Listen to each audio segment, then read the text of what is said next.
Hello दोस्तों, मैं गिन्नी आपका एक बार फिर से स्वागत करती हूँ आपके अपने चैनल स्टेट एग्जाम एकेडमी पर।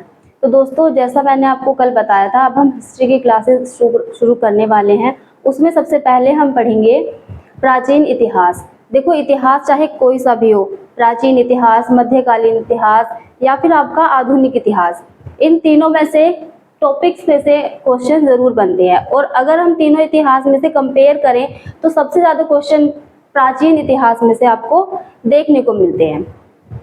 उसके बाद मैं आपको ये समझाने वाली हूँ कि सिंधु घाटी सभ्यता। सबसे पहले मैं आपको बताऊंगी सिंधु घाटी सभ्यता, वहाँ का रहन सहन कैसा था, खोज किसने की, वहाँ के नगर कैसे थे, या फिर वहाँ पर कैसी प्रणाली यूज होती थी, वहाँ की लिपि कैसी थी। इस सब चीजों के बारे में मैं आपको डीपली समझाने वाली हूँ। आइए दोस्तों, जानते हैं प्राचीन इतिहास के बारे में। सबसे पहले अगर हम इतिहास जानना चाह रहे हैं तो उसके लिए हमें ये जानना जरूरी है कि इतिहास के पिता कौन थे। इतिहास के पिता माना जाता है हेरोडोटस को। हेरोडोटस, अब बात ये आती है कि ये कहाँ के व्यक्ति थे। ये यूनान के रहने वाले थे। इन्होंने अपनी एक पुस्तक लिखी हिस्टोरिका, जिसमें हिस्ट्री के बारे में बहुत सी नॉलेज दी गई है। इन्होंने बहुत सी बातें बताई हैं। सबसे पहले हम पढ़ेंगे सिंधु घाटी सभ्यता। ये सिंधु घाटी सभ्यता, इसको सिंधु घाटी सभ्यता क्यों बोलते हैं? क्योंकि ये सिंधु नदी के किनारे बसी हुई थी, इसीलिए इसे सिंधु घाटी की सभ्यता बोलते हैं। और इसका दूसरा नाम है हड़प्पा सभ्यता। हड़प्पा इसका नाम क्यों पड़ा? क्योंकि सबसे पहले इस सभ्यता में हड़प्पा की खोज हुई थी, इसीलिए इस सभ्यता का नाम हड़प्पा सभ्यता भी पड़ गया।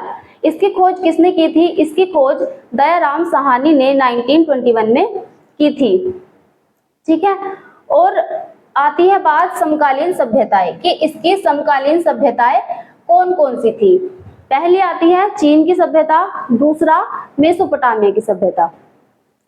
चीन की सभ्यता और मेसोपोटामिया की सभ्यता ये किस लिए इंपॉर्टेंट है? क्योंकि यहाँ से व्यापार होता था। मेसोपोटामियन से व्यापार करते थे सिंधु घाटी के लोग। और किस चीज का व्यापार करते थे? कपास का व्यापार करते थे। ठीक है। तो जिससे इनका आना जाना, लेन देन जो भी होता था वो सब हो जाता था।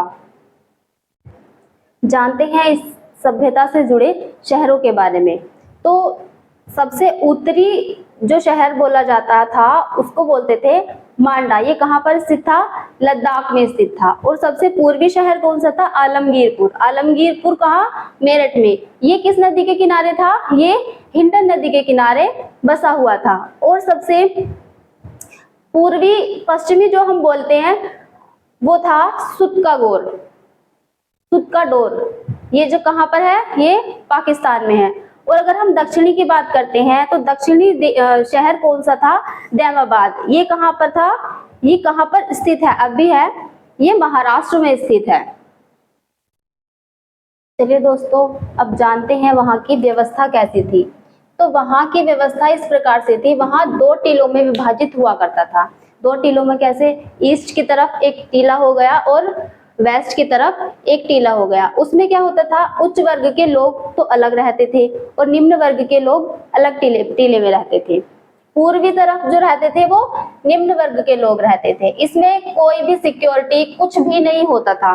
लेकिन उच्च वर्ग के लोग जैसे कि राजा और पुरोहित लोग ये जो रहते थे, वहां पर चकबंदी की जाती थी, दीवारें बनवाई जाती थी इनकी सिक्योरिटी के लिए। ठीक है। अब इसमें एक अपवाद भी है। यहाँ तो हमने पढ़ लिया कि 2 टीले होते थे, लेकिन एक स्थल ऐसा था, इसको हम इम्पोर्टेंट डालेंगे। ऐसी ऐसी चीजें एग्जाम के पर्सपेक्टिव से इम्पोर्टेंट हो जाती है क्योंकि ये अपवाद था। धोलावीरा स्थल एक ऐसा स्थल था जिसमें 3 टीले बने हुए थे। ठीक है। देखिए वहां की लिपि कैसी होती थी। लिपि होती थी भाव चित्रात्मक। भाव चित्रात्मक लिपि कैसे मान लो, जैसे अगर हमें किसी से कम्युनिकेशन करना है तो अगर कुछ भी कहना है तो हम तो एक दूसरे से वर्ड में बोल देते हैं, लेकिन वो लोग क्या करते थे? वो भाव को, अपने भाव को प्रेजेंट करने के लिए चित्रों के रूप में एक दूसरे से कम्युनिकेशन करते थे। अब बात आती है ये शैली किस साइड से किस साइड से। जैसे अब हम लिखते हैं, हम इधर से स्टार्ट करेंगे और इधर हमारा एंड हो जाएगा। तो आपको कमेंट सेक्शन में ये बताना है कि उन लोगों की उस टाइम की लिपि कैसे लिखी जाती थी, लेफ्ट टू राइट और राइट टू लेफ्ट। ठीक है, अब बात आती है उनके घरों में, जो उनके घर होते थे ये एक नगरीय सभ्यता थी। ठीक है, गांव जैसे गांव में होते हैं ना, ऐसे नहीं होते थे, वहां ईंटों के मकान बनते थे, जैसे अब बनते हैं ना नॉर्मली, ऐसे ही ईंटों के मकान बनते थे। तो वहां पर ईंटों का प्रयोग किया जाता था, वो किस अनुपात में किया जाता था, वहां की जो ईंटें थी उसमें लंबाई 4, 2 और 1 के अनुपात में होती थी। यानी कि लंबाई जो भी होगी सेंटीमीटर में होती है या फिर किसी में भी होगी, अगर मेजरमेंट लिया जाए तो 4, 2 और 1 के मेजरमेंट में वहां की ईंटों का उपयोग किया जाता था। और यूजुअली इस टाइम में भी उसी प्रकार की ईंटों का प्रयोग किया जाता है। ठीक है, अब हम मानते हैं कि वहां के जो पवित्र पशु थे, वहां के पवित्र पशु कौन थे, एक तो वहां के पवित्र पशु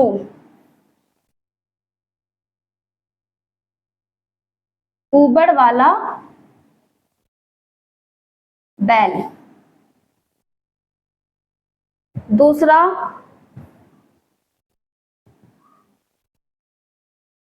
श्रृंगयुक्त